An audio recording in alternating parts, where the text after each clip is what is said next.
We've all heard the sound of a clock. Have you ever stopped to think about what it means? There are two fixed points in your life: birth and death. And what happens in between, that's under your control. It's the only thing under your control. It ain't important how long you live. What's important is how you live. If you're at a crossroads in your life and there's something that you really want to do but don't, something that you keep putting off because you're going to do it someday, please know this: the road to someday leads to a place called nowhere. You got to risk everything. You got to put it all on the line. Life is a fight for territory. And once you stop fighting for what you want, what you don't want will automatically take over. And so it's a fight, it's a challenge in life every day. And what we have to do is embrace it. What we have to do is see it as a project to be worked on. I read something once that I live by. It said, in life, you will always be faced with a series of God-ordained opportunities, brilliantly disguised as problems and challenges. Your life is your life, and you have the right to live it the best way you can. You must discipline yourself and take full control and responsibility for the outcome or whatever it is that you are seeking at this moment. Time is the greatest enemy. You thinking it's infidelity. The greatest enemy. You thinking it as finances. You thinking it as in-laws. You thinking that it's differences. No. It is time. So many people in the world take life for granted instead of realizing that you have to take the opportunity to live it the best way you know how. It's been said that time is free, but it's priceless. You can't own it, but you can use it. You can't keep it, but you can spend it. Once you've lost it, you can never get it back. The price you will pay, the suffering you will go through to make your dream come true is incredibly small, infinitely smaller than the price you will pay if you never do. You'll pay that one the rest of your life. And so ask yourself what you're willing to risk. What's the price you're willing to pay? And every day, $86,400 is put into it. And at the end of the day, the account refreshes and all the money is gone. Now tell me, what would you do? You're gonna take out every dollar, you're gonna spend it while you can. You're gonna use it all up, and don't leave anything in there at the end of the day. Well, guess what? We get 86,400 seconds every day. So I want you to do the exact same thing. Use the end of the day, identity and values drive behavior. So if you want to make a change, you have to change your vision of who you are. You have to begin telling yourself a different narrative. And the narrative you tell yourself about yourself is everything. It ain't going nowhere. But if you go after the fight, if you approach the challenge, you have a much better chance of winning. This the fight of your life, baby. Are you hearing me? This the fight of your life. Since we cannot change the circumstances, but we can change ourselves. We can change what we do. When you're trying to avoid the pain, when you're trying to avoid the struggle, when you're trying to avoid the hard things in life, you are actively choosing to be average. You are actively choosing to be mediocre. And you are actively choosing to move further away from what you want in life. So now it's time to navigate and do an appraisal of everything that's in our life, everything and everybody in our life. Never forget, what comes easy won't last. And the things that last the longest never come easy. And that's the exact reason why the harder you work for something, the greater you feel when you achieve it. Time to do an appraisal and ask them this question: are you worth my time? If you're not, it's time to unplug. Time to unplug. Time to unplug. Keep pushing. Keep grinding. Keep going.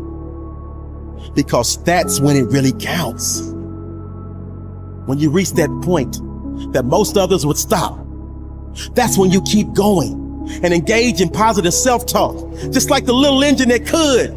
Tell yourself over and over again, I know I can. I know I will. I know I can. I know I will. It's not over until I succeed. It is time for you to push harder than you've ever pushed in your life. It is time for you to work as hard as you can. I want you to take a look in the mirror. The image in the mirror, that is not who you are.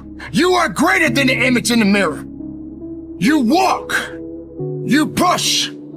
You do whatever it takes. You keep working hard. You dig deep. You find a way. You make a way. It doesn't matter where you start, it's where you're going and how you pick yourself back up from those falls, and just dream big and then dream bigger after that, because you never know where your dream will take you. Just be the best version of yourself in anything that you do. You don't have to live anybody else's story.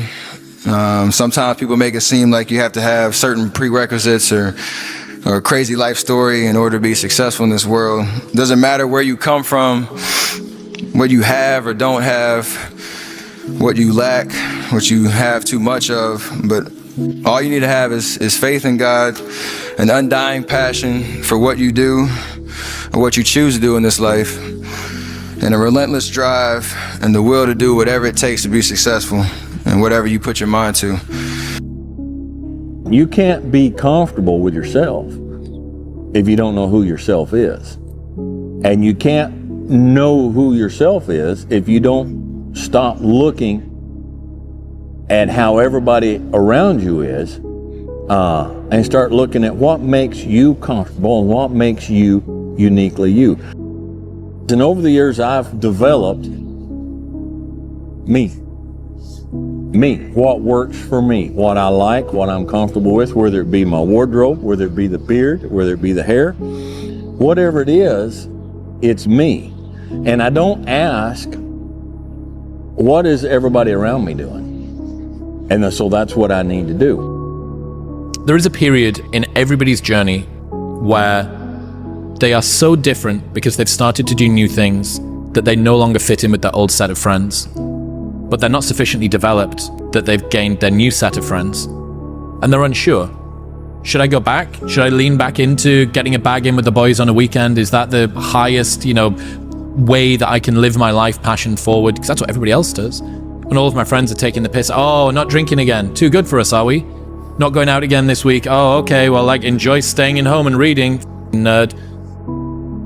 So you're going to feel the pain of being ostracized from the group of friends that you used to have.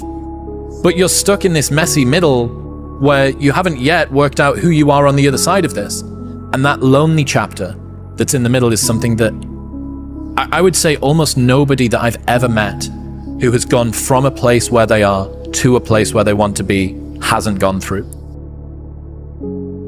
There's been this unrelenting voice in my head. We all have this voice. It's the right or wrong voice. And a lot of times that voice guides us into comfort. And my voice guided me into comfort a lot. But I have this other voice I heard my whole life saying, hey, motherfucker, what are you doing? Nah, man, we gotta go over here. We gotta go over here to that rock pile over in the corner where nobody's at. That's where victory's at. We're over there in that corner. I wasn't a real smart kid growing up, but I had this crazy voice in my head saying, over there is where the answers are. And I wouldn't listen to it because over there was pain. Over there was me looking in the mirror. Over there was me being accountable for all these things I went through my life. Even though people put them on me, it's now mine to own. And I didn't want to go over there by myself, but I had to. And this voice was guiding me there. It's God, whatever you want to call it. But that's what it was in me. I'm trying to build people up. I'm trying to armor their mind. I'm trying to get them the belief, because this world we live in is tough. It's tough. It will beat you down. The world and the life that we live in is the ultimate competitor. It will try to take you out. It will find your weakness and it will just hammer you. Bro, what are you doing with your life, bro? What do you, I thought you said you want to be a great. I thought you said you want to be the best. But you don't act like you don't move like it. You wake up late. You sleep late. You don't study. You don't work out. You don't want this. And no one's gonna feel sorry for you when you don't get it. That's your problem. But what it takes is a discipline that no one can ever even They just don't understand it. They don't understand. But everybody has the ability to do it, but they just don't want to. They want to keep asking questions and keep going to seminars. And the greatness is right in you. And that's why, once again, I'll say this a million times here, I do not feel sorry for you. I will not sugarcoat what I'm going to say to you, because all of you know what I'm saying is the truth. Everybody knows it's the truth. This is what it looks like. And you know it too. You know it too. This is what, if you ain't got nothing, I hate to tell you, what it looks like is ugly. It's not a documentary. It's not an HBO special. You ain't gonna watch it, but hey man, you guys gotta watch this. No, it's like, oh God, this looks like a train wreck. It's like a nightmare. This looks like this guy got, no. That's what it looks like. Hard work looks horrible. It's not motivating. It's not motivating at all. It ain't like Rocky round 14 where he gets knocked down and goes like this to Apollo Creed. It looks like a man being stuck in a dungeon and there's no way out. But you had the key. But you refuse to use it. But the biggest key to success in anything you do is you gotta have an unlimited supply of you. This drive and passion, and it may come from nothing. Like for me, there was no passion, no drive, no nothing. But I had this fire that I'm gonna be somebody. And it has to be there, because on all those bad days and all those days you don't want to do shit, you have to be your own motivator, your own coach, your own trainer, your own everything. So to do that, you have to come into work, and work is whatever your work may be, ready to go. And what that means is you may have failed miserably yesterday, but you come to work like, be like, man, you just lost everything. How the hell are you just damn motivated? Because this is what it takes. This is what the it takes. And you got to get it from wherever you can. Whether you make up this illusion of your life or this false reality that gets you motivated, whatever gets you motivated, it's got to be here at the tip of your brain at all times. Because in those dark moments, you got to pull it out. So that's the big thing for me, man. I was always fired up at all times. I think the best way to prove your value is to work, is to learn, is to absorb, to be a sponge. Right? But you always want to outwork your potential. You know, as hard as you believe you can work harder than that. Those are key concepts in life. And even if you're not where you want to be in life and you're grinding and you're on that hustle. And there's a lot of people like that, right? I get it. Keep grinding, but also appreciate it. Appreciate that hustle. Appreciate this thing. Appreciate this fucking beautiful, chaotic, unknown existence you're in. Thing we call life. And so one of my favorite quotes is, the work works on you more than you work on it. And so if you want to be the best in the world at something, you do the work to become the best in the world, and the work works on you. And so, I mean, there's a biblical proverb, I think it says like, there is profit in all labor. And that means that even if the thing that you're working on right now doesn't amount to the outcome that you expected that it would, it doesn't mean that you don't become better through doing it. How many people on this planet are willing to wake up every single day and go to the gym or to the trail and put themselves through consistent and constant adversity without immediate results? I'd say probably less than 5% of people are willing to do that. See, the truth is, when you take up running or you take up going to the gym and working out, you're not going to see results immediately. And so what working out and what fitness does is it teaches you delayed gratification. You know that if you do this over time, that you will get the results that you want. And so what this young generation needs to learn is patience. That some things that really, really matter, like job fulfillment, joy, love of life, self-confidence, a skill set, any of these things, all of these things take time. Overcome the need to have instant gratification and teach them the joys and impact and the fulfillment you get from working hard on something for a long time that cannot be done in a month or even in a year. Most people don't get the fast enough feedback loop to know that they're on the right path. It happens slower than you expect and then faster than you can imagine. And I think that's the part that everyone misses, is they expect the faster than they can imagine, and they imagine really big. And so then their expectations are really big, really fast, but they take the intensity and they don't apply it to a timeline that's appropriate.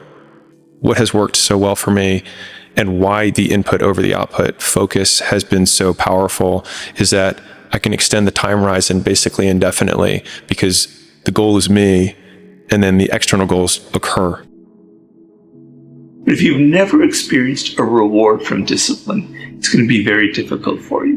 But you have to know that after the 3 months or the 6 months of sitting in your office and writing every single day over and over and over again, you try to write a book or a novel or whatever, it's boring as hell. But man, I'm going to reach that moment in 3 months or 4 months. There's going to be a reward, and I'm going to feel it, and I'm going to get addicted. I'm going to get hooked to that. And you get hooked to those rewards to the point where other kinds of immediate pleasures don't have the same effect on you. The ability to delay pleasure is a sign of maturity. That's what grown-ups do. Children do what feels good. YOLO. You only live once. Quick. Instead of like, I'm going to sacrifice to get a greater outcome. I'm going to live like no one else so that later I can live and give like no one else. I've got to have the moment at this moment. That is a childish expression of any area of your life. It will destroy your marriage. It will raise horrible children.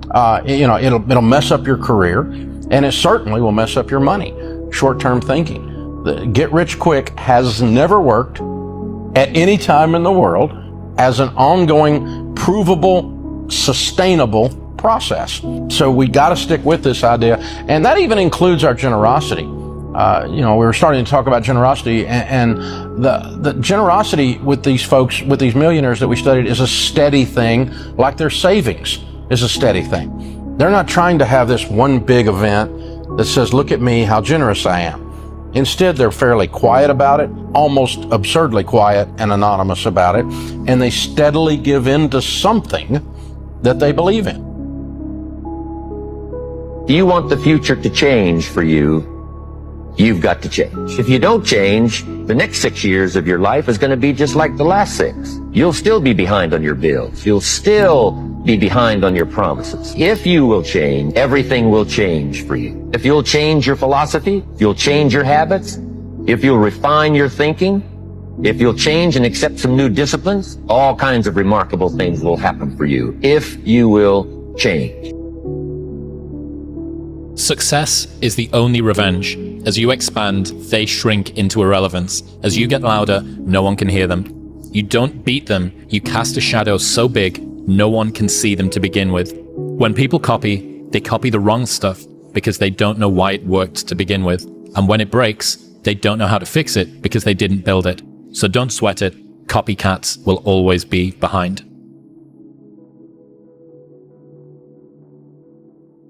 The great paradox. There is an interesting and important paradox in life that you need to be aware of.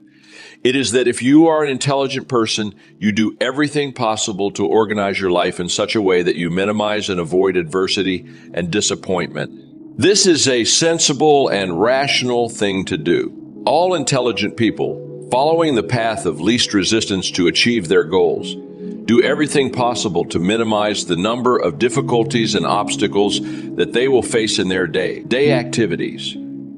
Disappointment is inevitable. Yet, in spite of our best efforts, disappointments and adversity are normal and natural, unavoidable parts of life. Benjamin Franklin said that the only things that are inevitable are death and taxes, but every bit of experience shows that disappointment is also inevitable. No matter how well you organize yourself and your activities, you will experience countless disappointments, setbacks, obstacles, and adversity over the course of your life.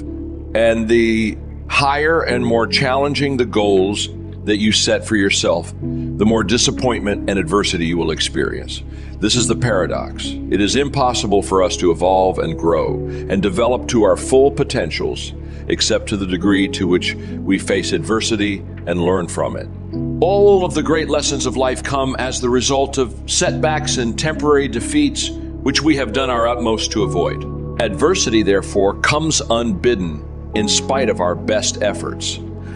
And yet, without it, we cannot grow into the kind of people who are capable of scaling the heights and achieving great goals.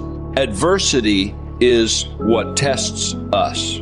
Throughout history, great thinkers have reflected on this paradox and have concluded that adversity is the test that you must pass on the path to accomplishing anything worthwhile. Herodotus, the Greek philosopher, said, "Adversity has the effect of drawing out strength and qualities of a man that would have lain dormant in its absence." The very best qualities of strength, courage, character, and persistence are brought out in you when you face your greatest challenges and you respond to them positively and constructively. Everyone faces difficulties every step of the way. The difference between the high achiever and the low achiever is simply that the high achiever utilizes adversity and struggles for growth, while the low achiever allows difficulties and adversity to overwhelm him or her and leave him or her discouraged and dejected. We all have goals that we want to achieve in our lives. These goals may include learning a new language, eating healthier and losing weight, becoming a better parent, saving more money, and so on. It can be easy to assume that the gap between where you are now and where you want to be in the future is caused by a lack of knowledge. This is why we buy courses on how to start a business or how to lose weight fast or how to learn a new language in 3 months. We assume that if we knew about a better strategy, then we would get better results. We believe that a new result requires new knowledge. What I'm starting to realize, however, is that new knowledge does not necessarily drive new results.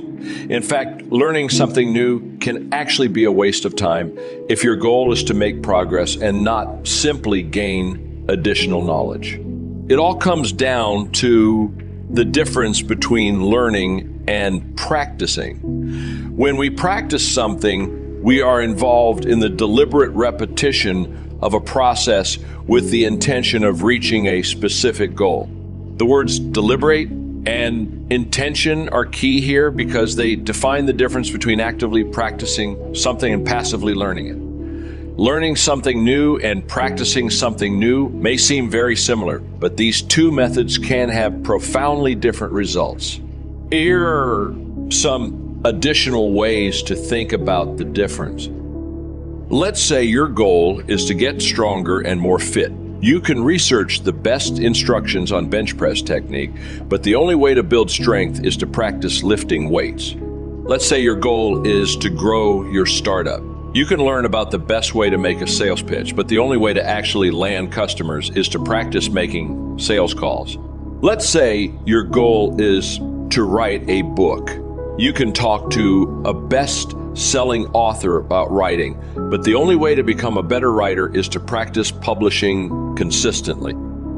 Passive learning creates knowledge. Active practice creates skill. Passive learning can be a crutch that supports inaction. In many cases, learning is actually a way to avoid taking action on the goals and interests that we say are important to us.